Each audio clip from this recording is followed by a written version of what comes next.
زين، بصفتك انت كمضمن نقدر باكر الصبح ندزه مغفور للمديريه بالكوت؟ والله سيدي انا ما ادري شو قلت لك. صحيح انا مضمد وخبير بشؤون التضميد والتطبب.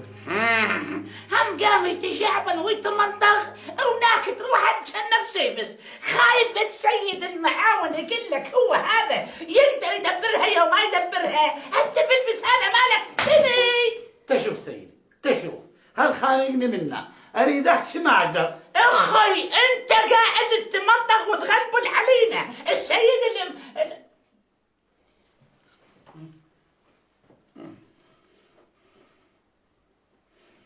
يلا احكي.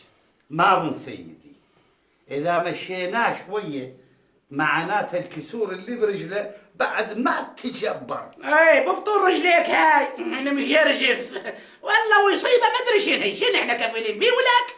بابا هذا شلون حكي؟ المجرم احنا مسؤولين عنه وعن سلامته.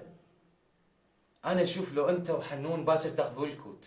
انا سيدي كان شو مسوي؟ لا اخي، انا اريدك ترافقه، اخاف يصير عليه شيء. سيدي ودكاني ومصالح الطبيه. اسمع شوف الخب والمصالح الطبيه هسه عاد المراجعين لازم يصير على عيادتك ابو الفطور الغليظه.